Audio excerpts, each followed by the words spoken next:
Alrighty. Hello there, folks. How you doing? Okay. So, as you can tell from the title, I just started watching The Tiger King today. Um, you know, I decided I wanted to just stop at, right around episode 3. I've actually made it through half of episode 4, actually. But I wanted to kind of stop and evaluate episodes 1 through 3 kind of on their own and kind of just talk about some things regarding it. You know, it's, and also everybody out there, if you haven't seen it, obviously, this will contain some spoilers. So keep that in mind, obviously. But so I'm watching this thing and yeah, I gotta first off say right off the bat, these tiger people are crazy. All of them. They're all nuts. Okay? That's just my opinion. Hi, Rhonda. That's just my opinion, but they're nuts. All of them. There's not a single one in the bunch that isn't a freaking nutcase. And I'm sorry. And I'm not being very politically correct, but they are. Those people are bonkers. They're absolutely nutty. Hi, Razor. Hi, K Don. Hi, Darkside. Hi, Michelle Moore. Cult. Yeah, that's what it is. And they are like cults. And I'm going to get into some of that here in a minute. But I wanted to talk about, look, I'll put it this way. Obviously seeing from the foreshadowing that I've seen in episodes 1 through 3, I obviously know that in the last episodes, in the final episodes, there's going to be something happening. Probably starts with the trademark stuff that I'm hearing about now in episode 4 and the lawsuit and what was going on with that. But probably starts with that and starts a ball rolling, and Joe Exotic ends up incarcerated because they foreshadow that at the very end of the first episode, right? So I already know that this is headed somewhere that matters for criminal justice, right? So I know that that's where this is all headed. But before I even get to that part of it, I wanted to just talk about these first 3 episodes and this culture of these people who collect these exotic animals. And I have mixed feelings about it. I feel like some of them are actually creating a place for some of these cats to go and stuff, but I feel some of them are actually just meant to procure them, to keep them breeding, which I'm, again, mixed feelings about, because this is a wild animal. And yes, they are endangered in the wild, but breeding them in captivity isn't going to help them in the wild, and it creates all kinds of conflict with me. I'm very much, what do you want to say? I'm in turmoil over how I feel about these people, like whether what they're doing is helpful or hurtful. So I'm very much on the fence about that. I'll say. So that's the one of the huge things that I take away from episodes 1 through 3. First off. Yeah, I mean, and I love watching these animals interact in the show. And I mean, these tigers and these, all these, big cats and stuff like that are, they're doing like adorable things, and they're and they look awesome and everything, but they are still dangerous animals, as we find out.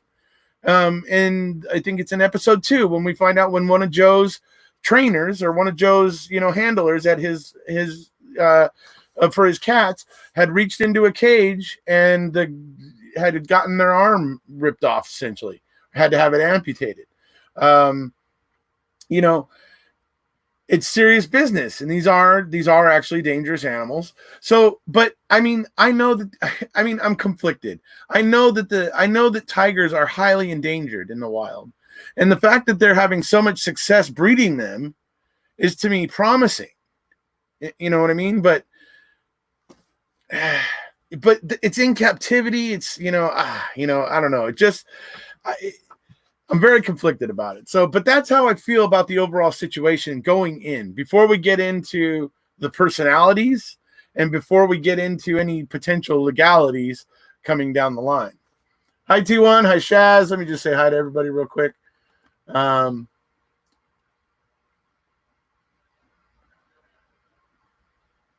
see. He was Louis Theroux. Let's see. Hello, Sheree. Hello, Jared. Hello, Jamie. So, all right. So that's where it starts for me. It's like overall, I'm very conflicted about the entire situation, and as the show continued to get into the personalities, and they really mainly focused on three: Joe Exotic, and Doc, that guy Doc, and then the lady at Big Cat Rescue down in Florida, who I can't believe I'm forgetting her name. But so you got these three main parks basically that it centers around. So it's the second episode is called Cult of Personality, and it just basically goes through showing what the attitude and what the atmosphere is like at these various parks, right? So they show that everybody, well, not everybody. Joe kind of took a page from Doc. Doc is this guy who has a reserve somewhere up in Midwest, northern Midwest U.S. I'm not sure exactly where. But Doc has this big thing or whatever, and he's got his little thing going. He relies on the pull of the big cats to bring, number one, he loves the cats and everything, collects these exotic cats, but he also relies on the pull of these big cats to pull out these, very attractive and very young and inexperienced women out, because they want to be able to work with big cats. And he ends up becoming, they end up becoming his wives. It's a pretty odd and bizarre situation, but to each their own. I was very interested about, because the documentary didn't go and ask one of the wives of his, they didn't walk up to one of them and ask them about, really the situation. They had a woman who used to work there, or used to be there and work there with the big cats, and was actually kind of a pretty big wheel there and whatnot. But she was no longer. And so she was basically bluntly talking about what it was like there. And it seems that she felt it was a bit oppressive but it was a mixture of things, because the whole love of the big cats and everything, nobody wanted to be separated from the cats. And it was one of the things that made it hard for her to eventually leave and all that sort of stuff. Right. So these things become cults, as you saw Michelle Moore say earlier here in the live chat.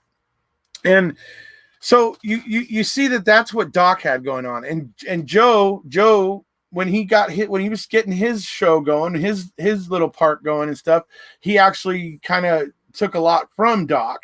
It's a little bit different with Joe. Joe is a homosexual. But he does have, in this show, you see he does have two husbands there with him. He kind of cultivated his second husband in a similar way that Doc had cultivated his kind of wives. So anyways, it's interesting in that sense. So you see this whole thing where these parks and the people that are running them are like cults. And you would think that this lady at Big Cat Rescue was different. You certainly, as you begin watching it, you could possibly think, well, she seems somewhat reasonable, right?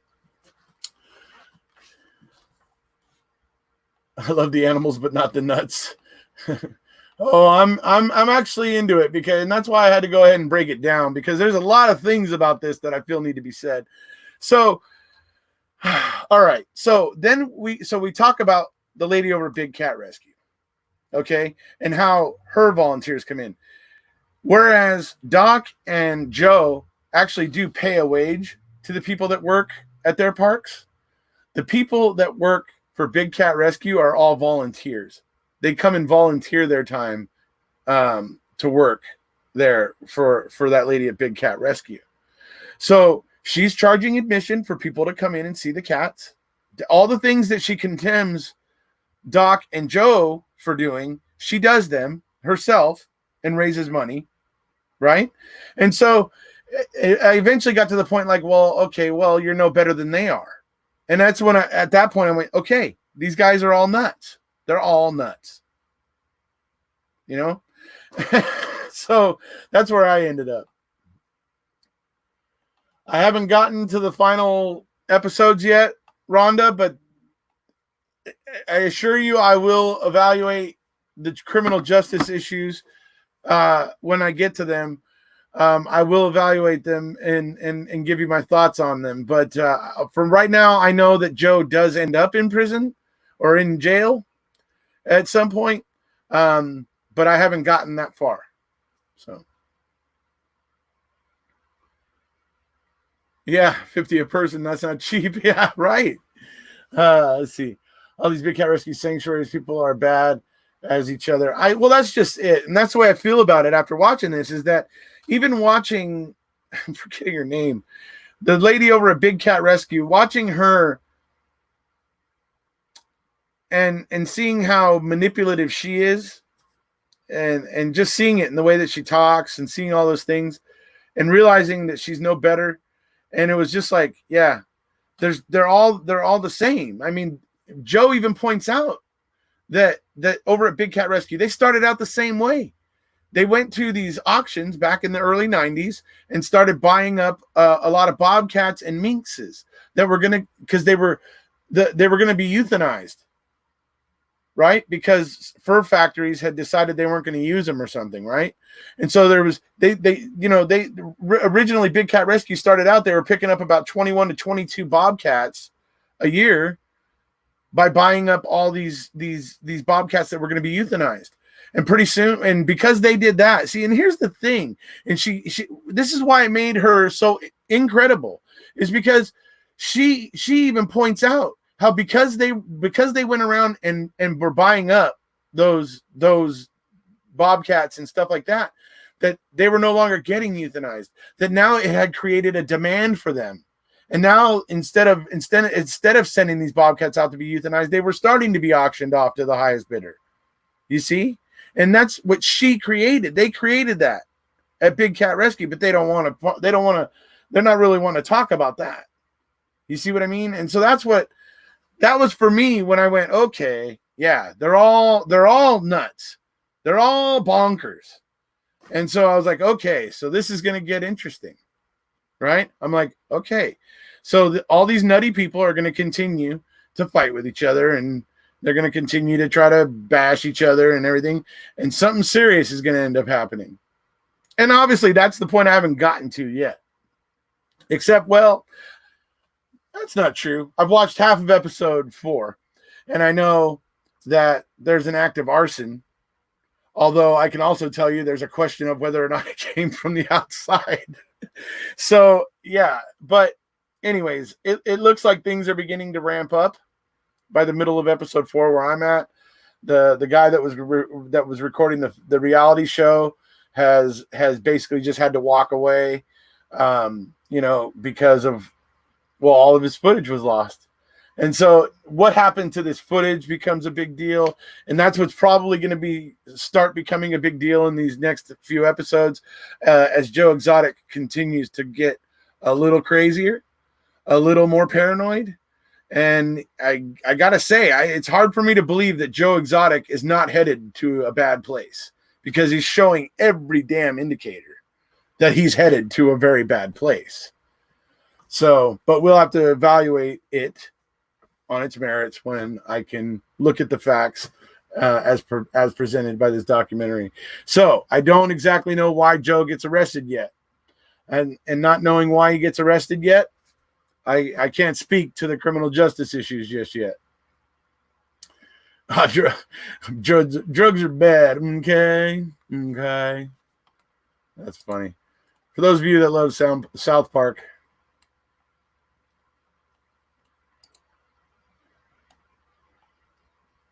so let's see here.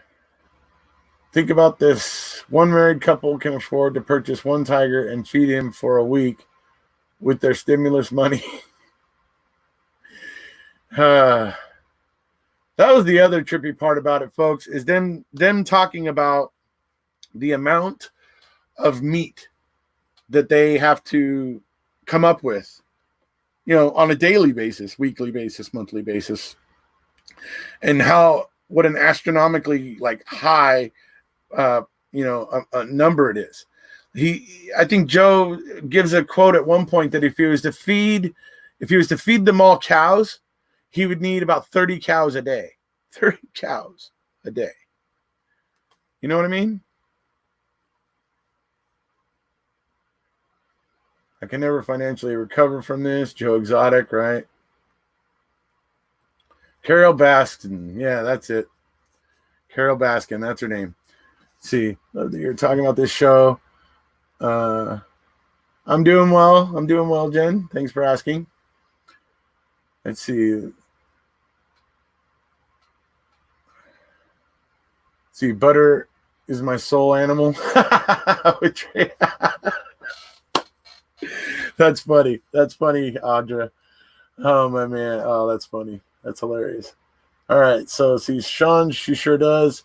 Can't stand her attitude. She is a killer who should be behind bars.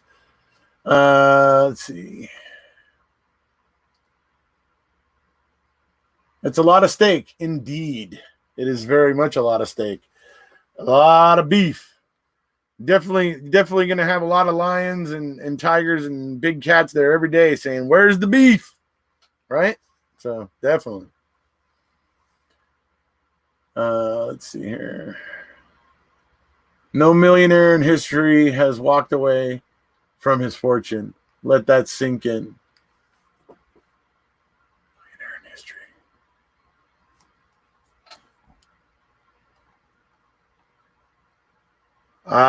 As I said, I've only watched the first 3.5 episodes. I'm halfway through episode 4. So I'm afraid, T1, I'm not understanding your comment. Not a fan of Joe. Sorry, y'all can tell me what happens. Tried watching, just can't. No worries, Marilyn. I'm not a fan of Joe either. As I said, I think all of the my big takeaway in the first 3 episodes is that all of them are absolutely nuts. They are not. They lack the ability to be reasonable and try to coexist with each other. They are just. It's all about them. You know, as they feign to care about these animals. That's the way I feel about it. That's the impression I get from watching these people.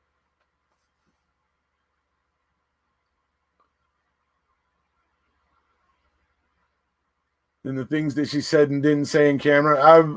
I actually was wondering what he would say about that, Michelle, because I know he has often said how he's analyzed other statements and how he's felt that way. So that's interesting.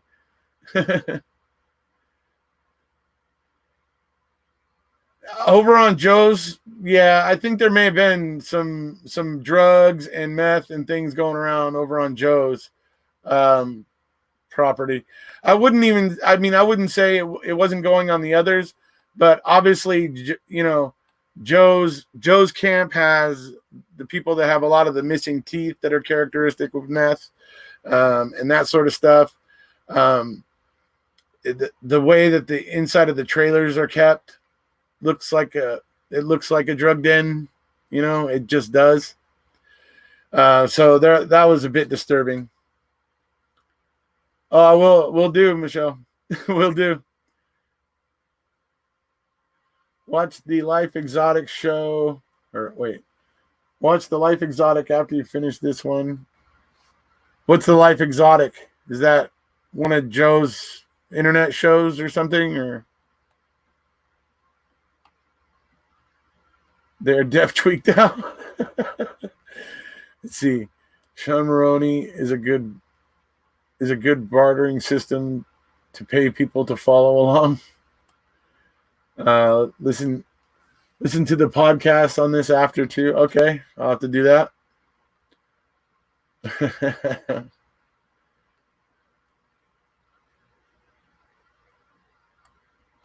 Meth Head Alley, yeah. So I agree. Over at Joe's camp, I believe there may have been a fair amount of meth making its way through there. That certainly seems like a plausible assumption. So.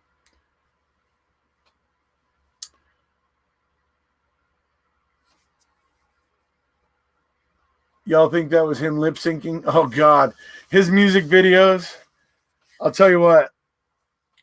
I'll say one thing about Joe Exotic. Joe is a showman. Joe has no shame, and Joe occasionally is clever. And so some of the things, some of the songs that they showed from him in there, I thought were like, okay, yeah, that's not too bad. And then there was a couple other ones they were playing that like I literally was like, oh God, no. But I don't know. Yeah, he's obviously having his little fun in his little corner of the world there, where he's the king of his little world there.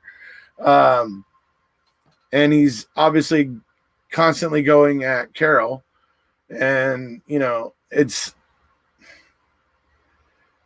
wild, but you just gotta look at it and just see how all of these people are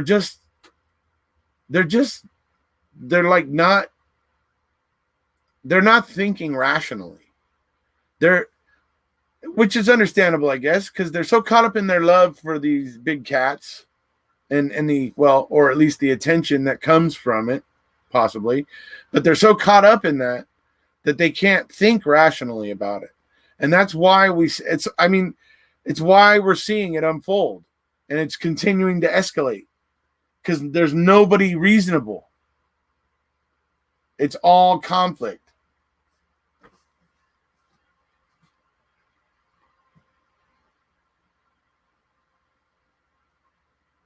He is very, very cray-cray as well. Yes. I believe Joe is very full of cray-cray. I mean, Joe's biggest problem to me in watching the first 3 episodes, Joe's biggest problem is he can't stop making death threats. Okay? And if you're going to be constantly making death threats on somebody, I mean, people are going to eventually not have a hard time believing you might have done that.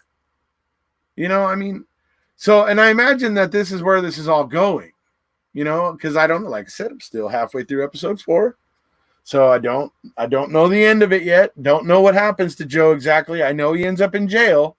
I mean, the show has made that much clear to me, but I don't know beyond that yet. She seems to be wanting to, she seems to want to be the brand of rescuing these big cats. And I think she actually wants to be the only game in town. I think if she has her way, she shuts down every other rescue and hers is the only one. Honestly, I think that is what her dream is, personally.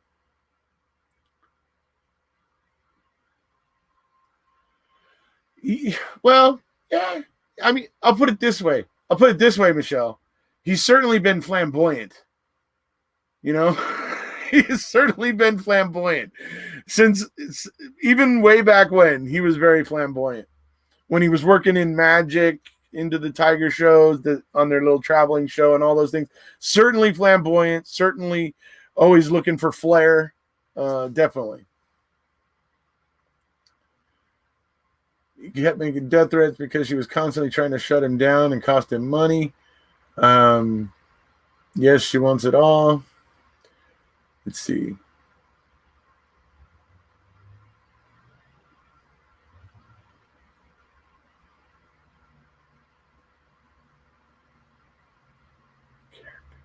They all want to be the only one. I don't know. It seemed to me that Joe didn't mind Doc at all. They seemed like pals, and they did their own thing. It seemed. See, the reason why Carol Baskins ended up with the big target on herself is because she kept attacking them and all the other cat rescues, saying that they should all be shut down, but not hers. But all the others should, and she continued to, and because she started her thing back when social media basically first started, she picked up a lot of followers on Facebook and the social media platforms as they came into existence. And so she has cornered in terms of the cyberspace. She does like own Big Cat Rescue in cyberspace. It's like hers. It's in so many ways. So, and that's what she ended up suing Joe for, because Joe started trying to kind of use the image they use and using, trademarked images and stuff. And that's where he kind of started running into trouble where she eventually ended up getting a judgment against him. So yeah, I mean, that's where it's all running. I mean, it's right now it's continuing to train wreck, and it's going to get worse and worse. Obviously now Joe is going to want to do something. And, so, I mean, like I said, Joe hasn't done himself any favors by making death threats. Okay. Because, well, you're not going to impress me with your innocence if I'm hearing you making death threats every day on your show.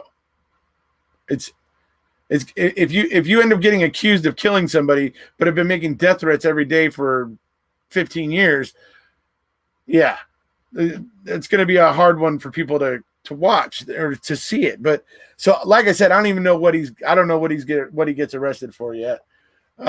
So yeah, but we'll see. I'm going to finish watching it tonight.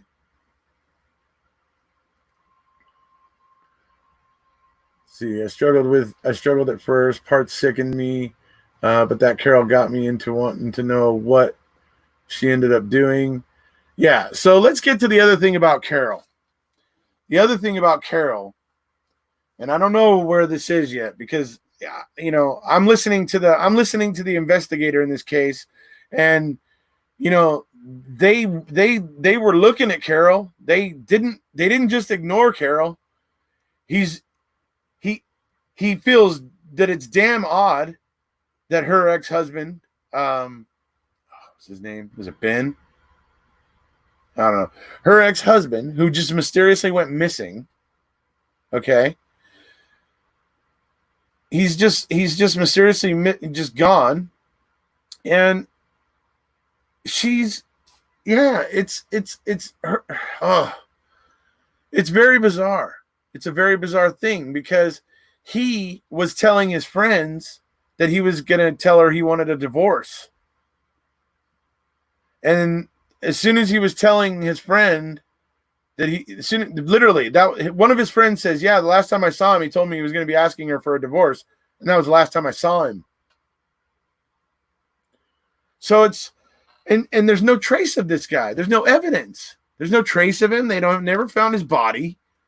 And so that's why Joe says she fed him to the tigers. But it's like, no, wait a second. No. How could she just feed him to the tigers? The bones would still be there to be found. And the police did walk that property and most of the buildings and stuff. So I got to imagine they looked for anything that looked freshly dug up or anything. But my point is there would have been bones and stuff left over. Joe tries to say the tigers have such an acidic stomach that if you feed them a turkey and everything or whatever, they eat the whole thing and no bones come out in their poop. And I'm like, okay, yeah, but turkey bones are tiny. Turkey bones, most of the bones in a turkey are extremely tiny bones, and so I can understand maybe with that, but with human bones, they're not tiny little bones like in a turkey. So it would be a different story. I don't know that they would completely dissolve in a tiger's stomach. But who knows what happened? It's awfully weird. His disappearance, when it was, the fact that he was filing for a restraining order, explaining that she had her weapon but had hidden his, weapon, and all those things that he was doing. And then there's the fact that the day after he's reported missing, she goes down to the offices, breaks into the offices essentially where his executive assistant worked, and got in there and got the boxes containing the wills and the power of attorney. And she was that quick as soon as he went missing that she went and got that paperwork so that she could change the power of attorney, because the power of attorney was with the executive assistant. And so she got changed, power of attorney changed. And then 5 years later, after he'd been missing for 5 years, one day later, she was filing to get the death certificate. So, yeah, pretty weird, pretty flippin' odd. She seems shady to me. She seems extremely shady to me. I don't trust her.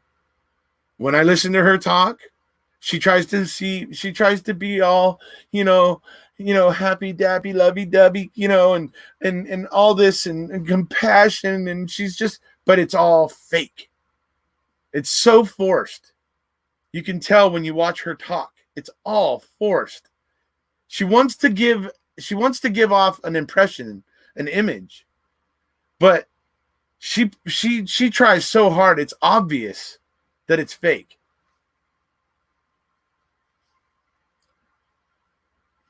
You learned about Carol in an ID missing person. Oh, about her husband. Oh, okay, interesting. So ID Investigation Discovery did a show about her missing husband. I'd actually be very interested to check that out. Let's all investigator.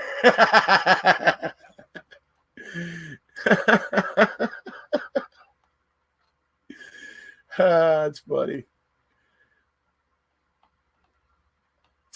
Let's see here. That's why she wears a halo. Yeah, right. It takes 16 pigs to dispose of a body in one sitting. They're going to do a new series on this over the documentary. Oh, interesting. Good. Joe's famous around here. Oh, where you're at, Audra? Yeah. There are a lot looking into this now.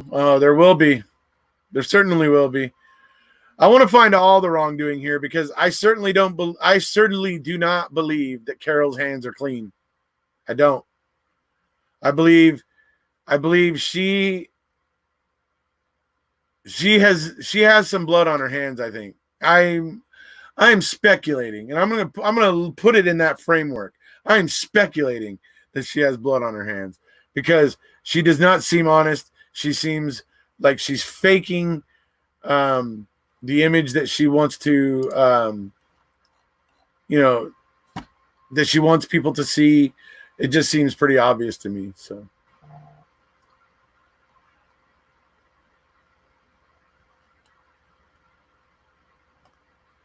Heard they're investigating husband's disappearance. They should be. But, it's a 20-year-old cold case, right? Those are tough. They really are. It's tough to find evidence to help solve them. It's just they when they go cold for that long, the percentages go down on any movement. But with the white hot attention that a documentary like this can bring to something, maybe something can turn up. Maybe something can turn up. So there's Ripper Jack, has an FB and a lot of videos. Let's see, when you are done watching, a hold of him. You're saying Ripper wants me to get in touch with him, Linda? Is that what you're saying?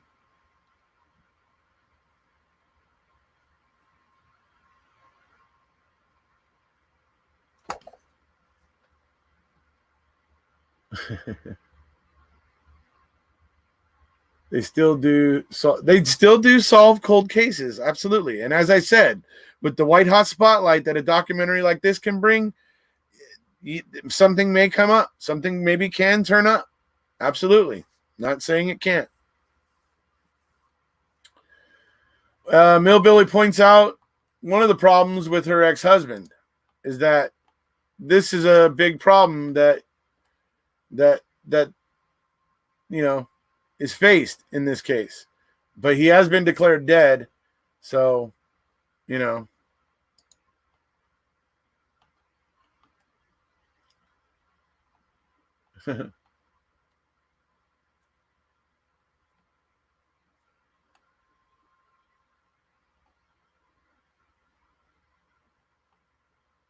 yeah, the cop in the show seems very like he really, really does want to bring resolution to it. I mean, I did get that from him. He seemed very subdued and very stoic. That investigator, which actually is kind of what you want in an investigator, really. It tells you that they're most often going to be following the evidence and not their emotional barometer.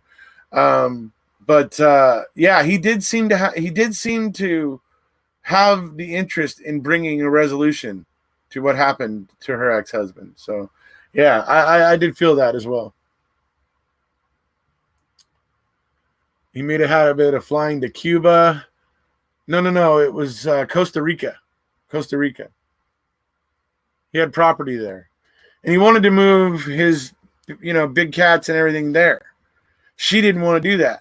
See, there was a lot of things going on between her and him.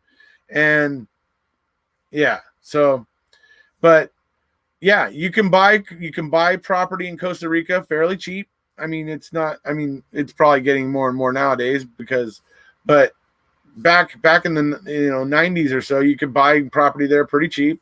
And so he wanted to move there because there was less restrictions and he would be able to breed and sell there where he couldn't in Florida. So that was one of the reasons why he wanted to do that. She really wasn't interested in that. It was, and it's like where you start to see the separation between them and them moving apart.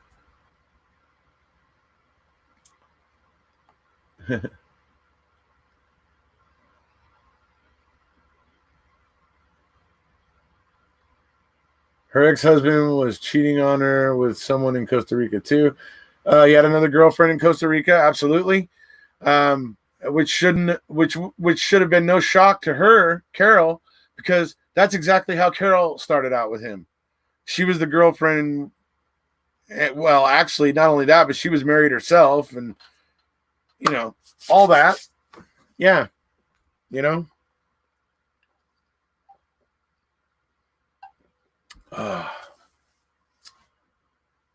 So that's mainly what I wanted to touch on. I wanted to just talk about this, the first 3 episodes here. I'm actually halfway through the 4th one. And then I'm going to go ahead and watch the rest of them tonight. We'll see how I'm feeling. We'll see how I'm feeling in 3.5 hours after I finish watching them.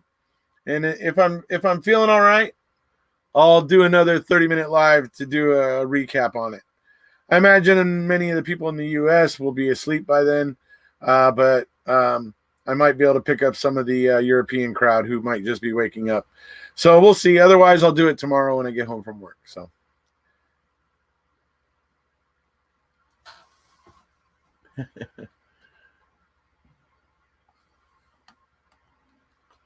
Is that what you're meaning, T1? Is that he doesn't walk away from his fortune? Right.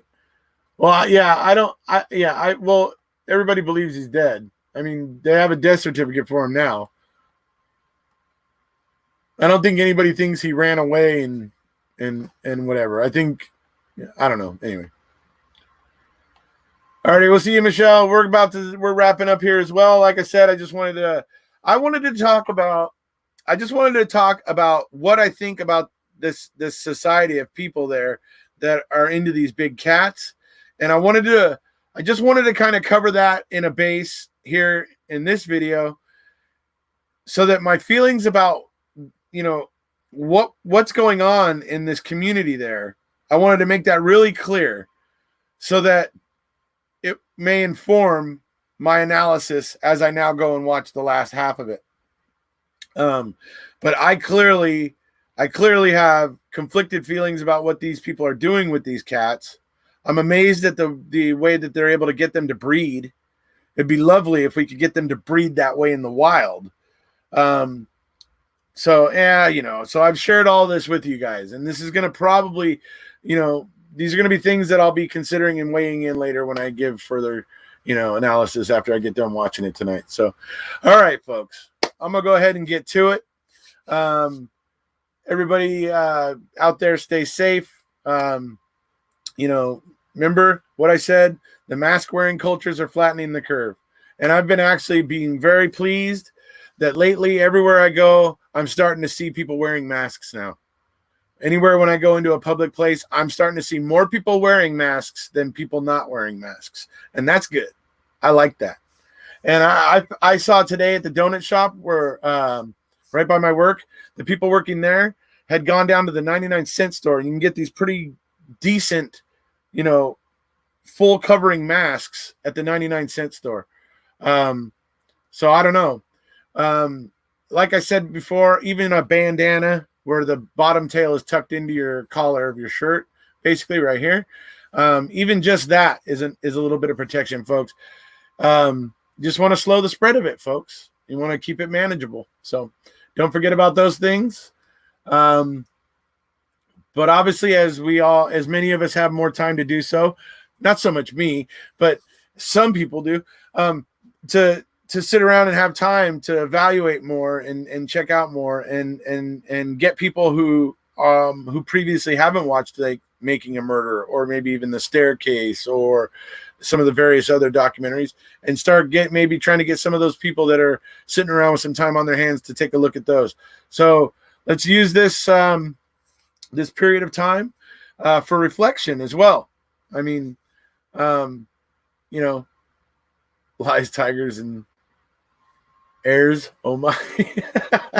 So anyways, all right, guys, that's about it for this one. So maybe later tonight, but if not later tonight, tomorrow, when I get home from work, I see Sharon Sunshine. Oh, brother. Sharon Sunshine has just popped in here. How you doing there, Ouija? And shade to cover your eyes. Yeah. Let's see, I'm doing that 3. All right. Okay, guys. If you haven't already, please hit subscribe, and we'll see you.